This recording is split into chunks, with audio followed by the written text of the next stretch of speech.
Hey guys, so another day, another tutorial, and in this one I'm going to show you how you can make or add, if you have already one, an 8 directional movement.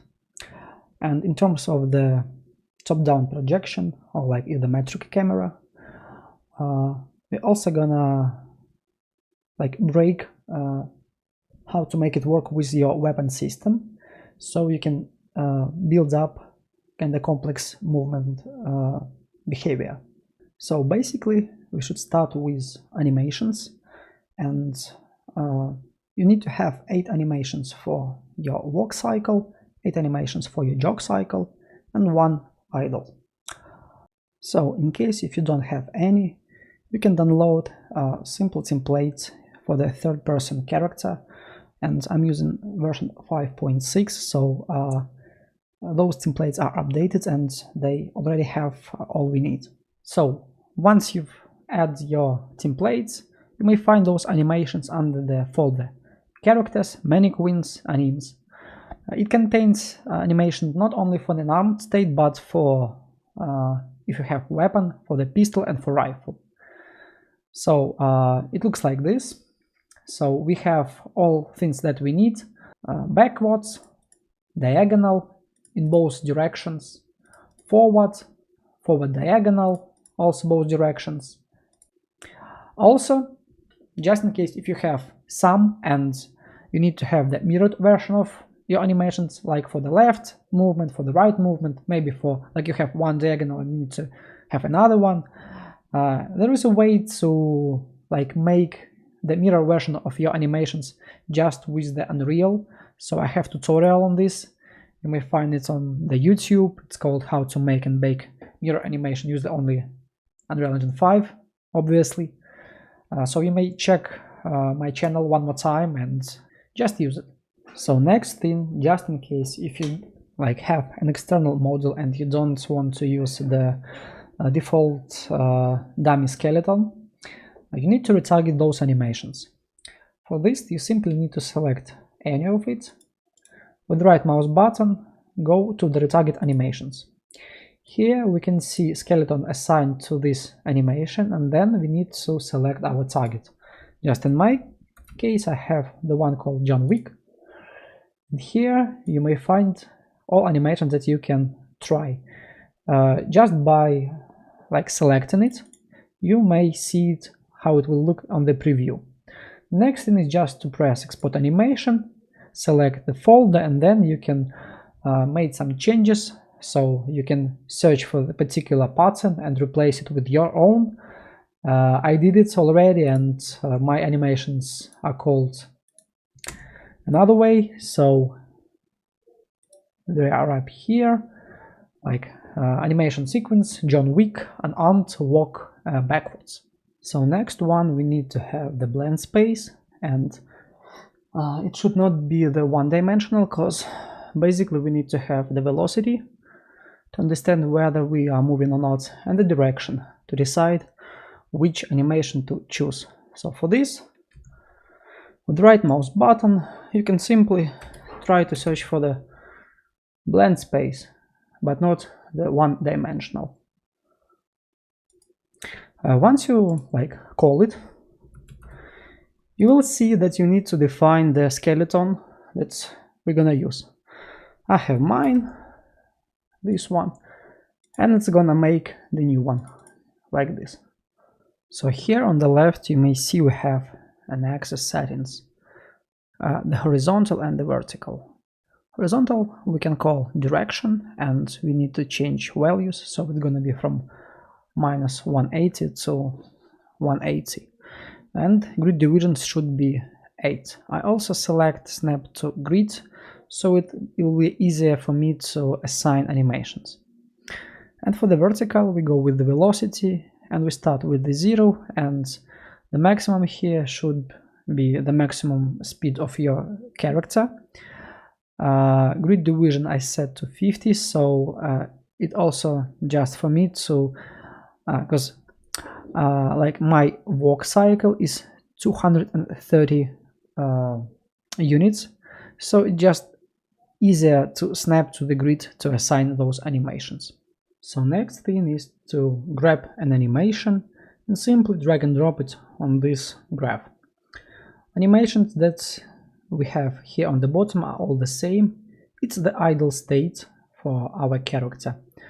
And once you start adding those animations right up here on the left you may see a new menu called blend spaces, and you can open up each animation that you add, see what attributes it uses, like direction, velocity, what animation is for those points, and the rate scale of which is going to be played.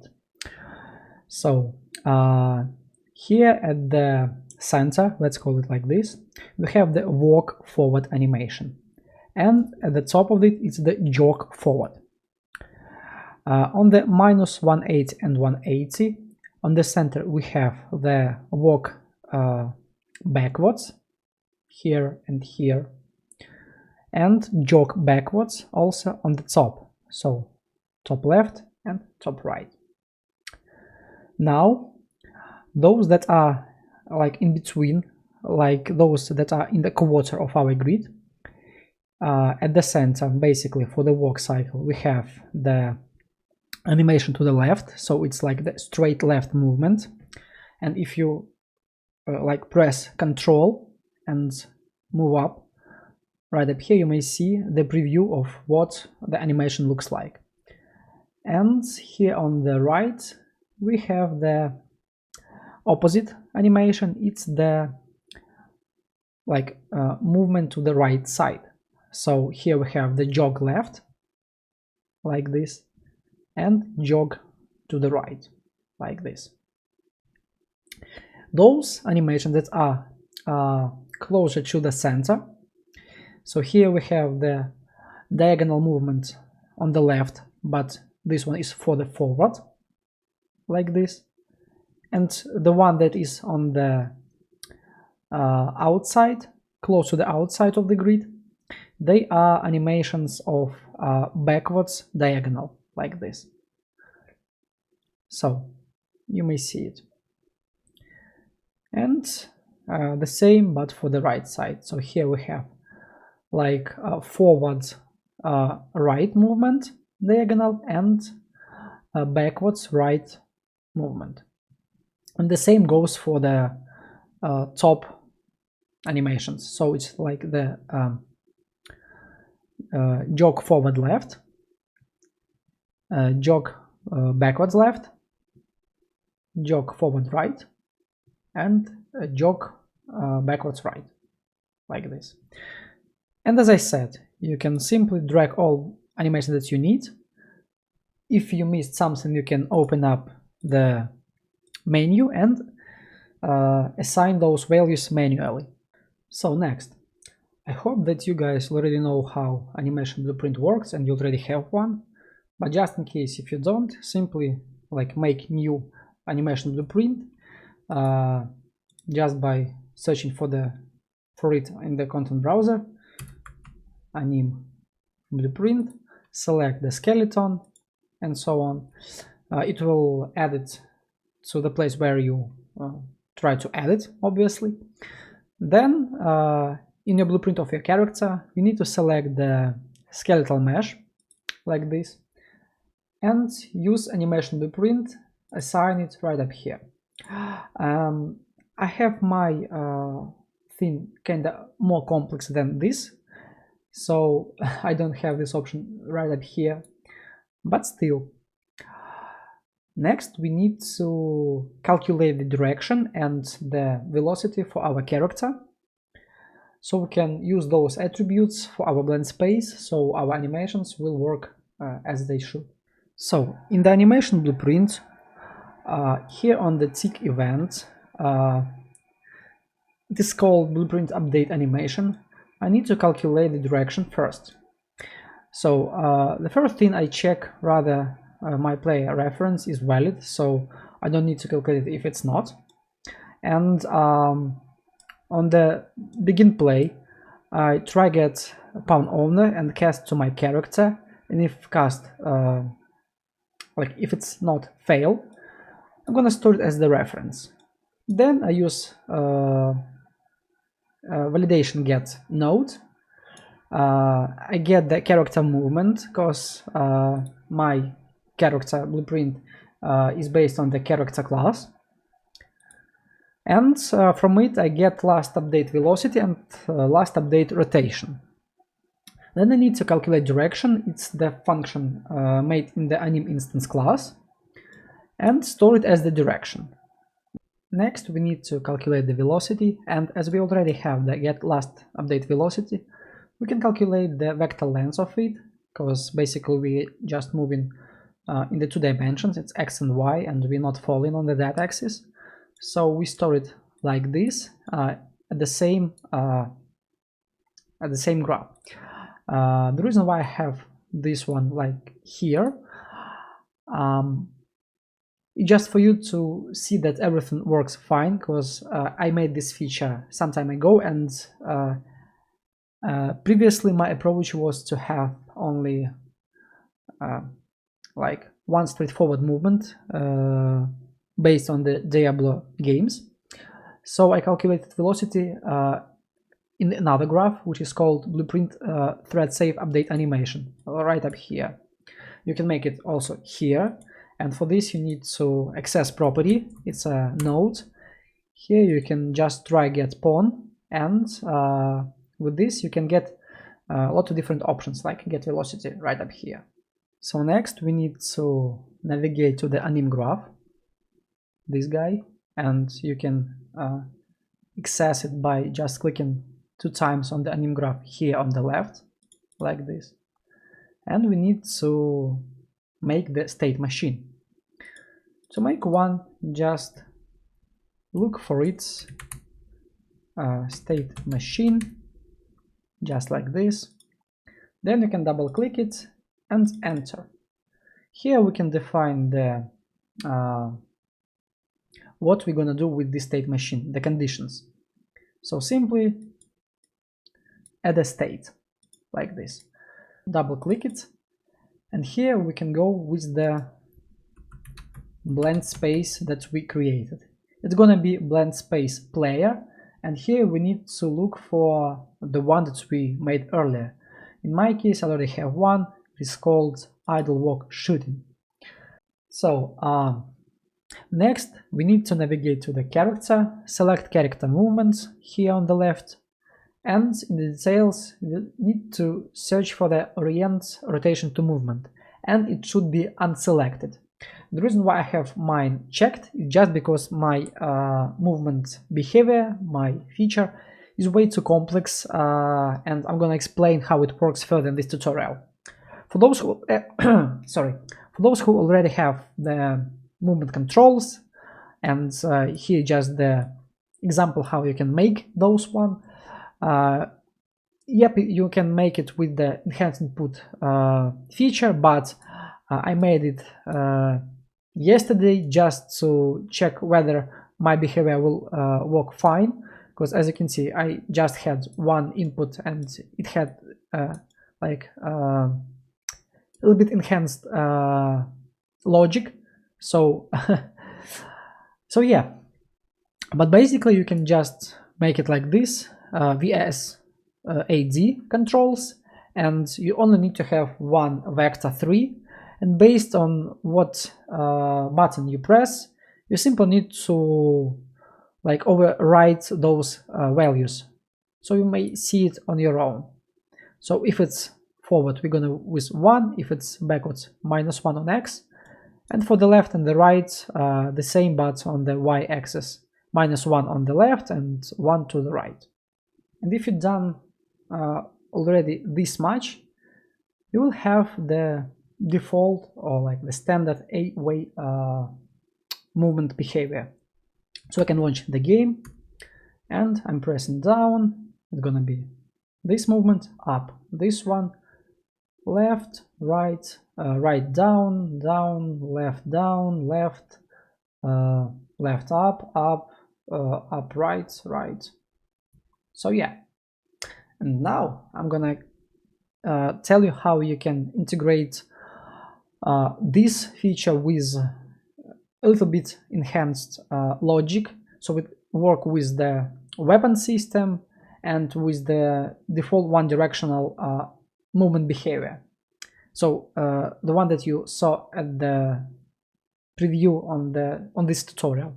So before we start, I highly recommend you to look for my another tutorial that I made for particularly for the top-down game. So it's called Weapon System for Top-Down Games, blah blah blah, Patreon. It's kind of long tutorial, almost 2 hours, but it's like from let's call it scratch, and I explain in-depth. It has an in-depth explanation of the code from the start to the end, so you can like make a pause on the video, copy paste everything, it will work. And this one is great, and sometimes I give this feature completely free, depends on my mood and so on. So just check it and you will know what I'm gonna do next. So in the character blueprint, I have the debug functionality for changing the behavior of my movement. So once I press the F key, I'm gonna change the orient rotation to movement boolean. By default, once the game starts, in my game it should be selected. So if I start moving, you may see that character changes its direction, so it rotates the model. But once I press F key, now it has the standard a weight directional movement pattern. And if I press F key once again, it's back to normal. So now we need to apply this kind of behavior, but it should be dynamically changed whether we are shooting or aiming with our weapon. I'm back to the weapon base class, and this class is apparent for all of my weapons, like pistols, rifles, shotguns, anything. And the way I did it is that my weapon can handle itself. So once I pick it up, the weapon attaches to my character and controls whether I'm starting to shoot or, well, like if my weapon stop shooting. Everything controls right up here. So I have the enhanced input action, and on start I have the fire started, and on the complete I have the fire finished.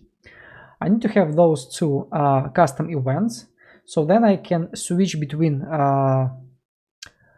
the orientation of my character rotation, right?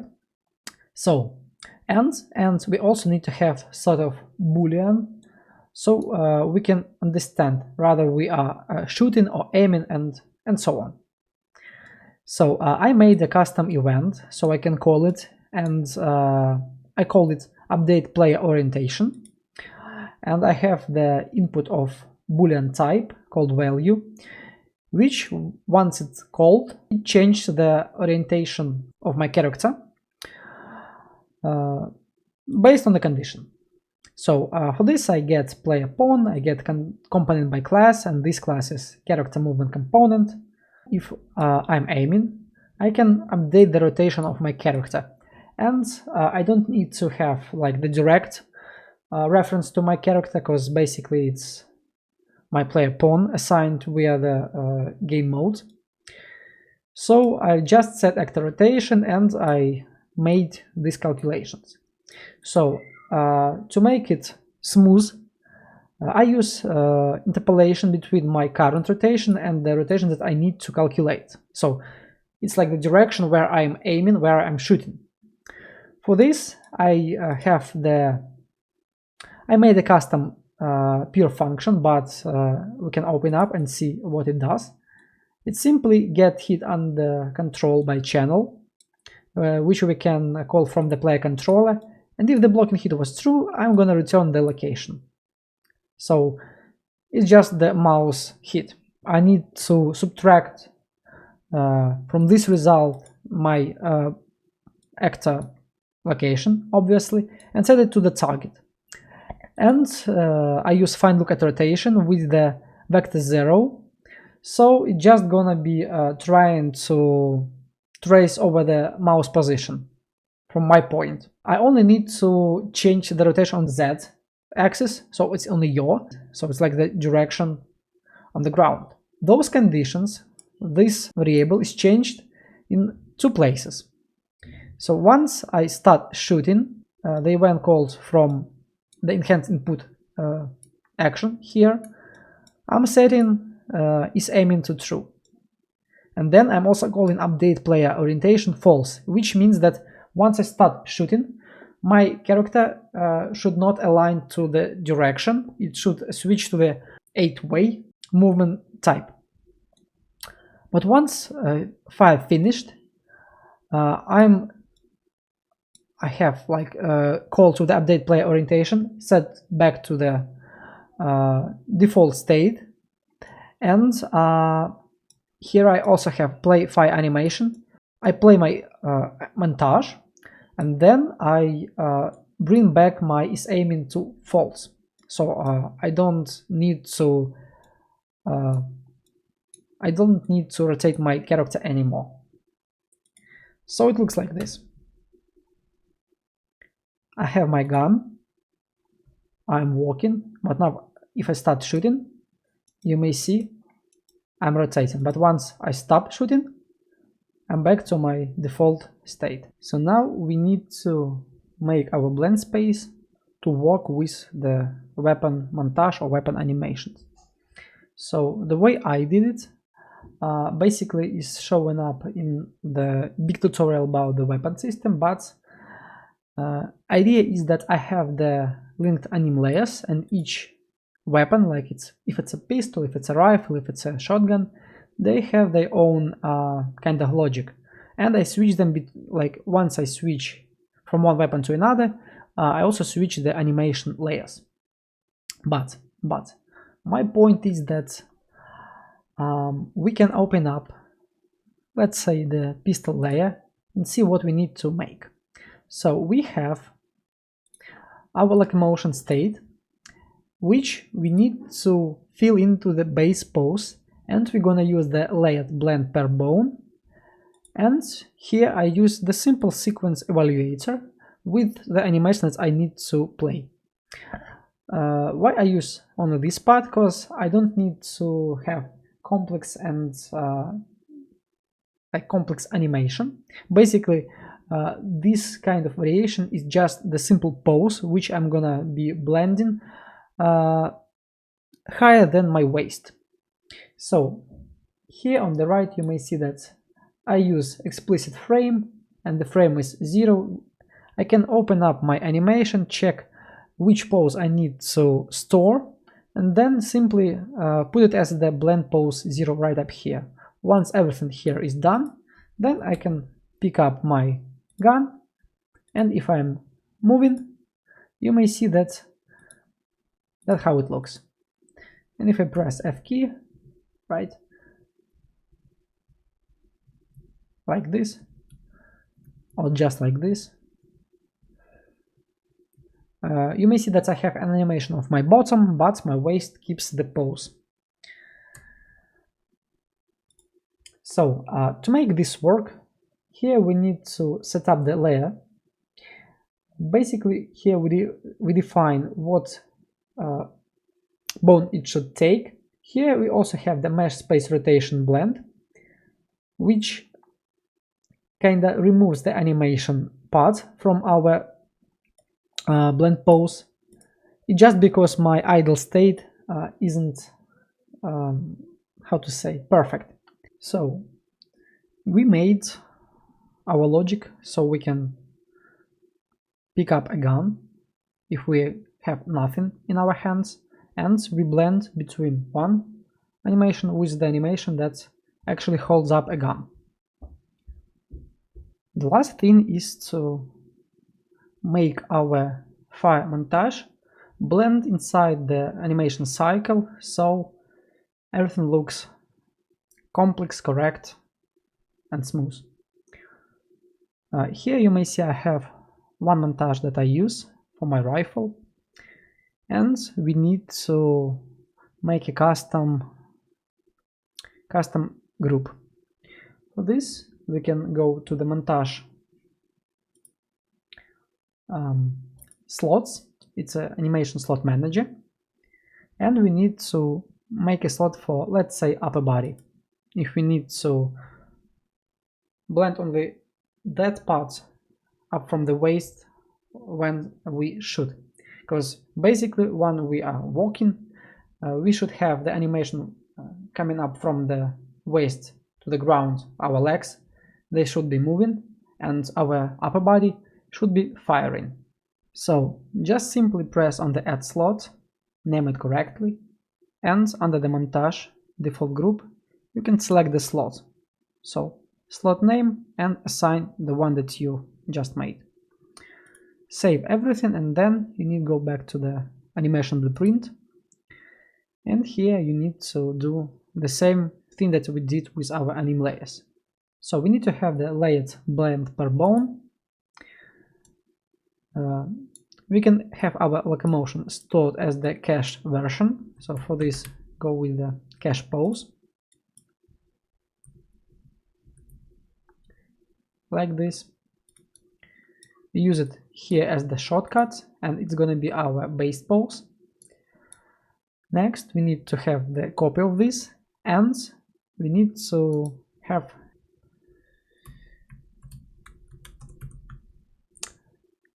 it's a slot default slot.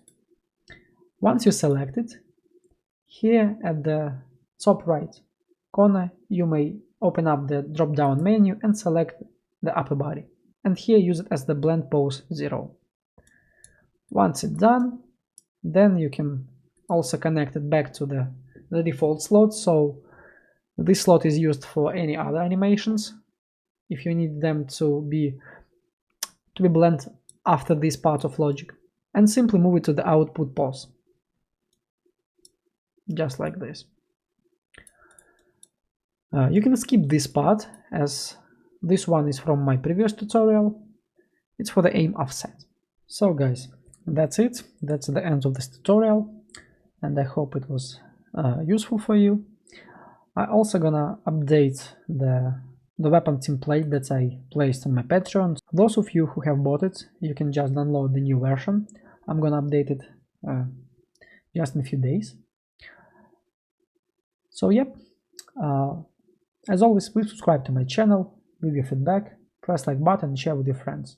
And in case if you want to support me monetarily, you can always visit my Patreon, and the link is under this video. See ya!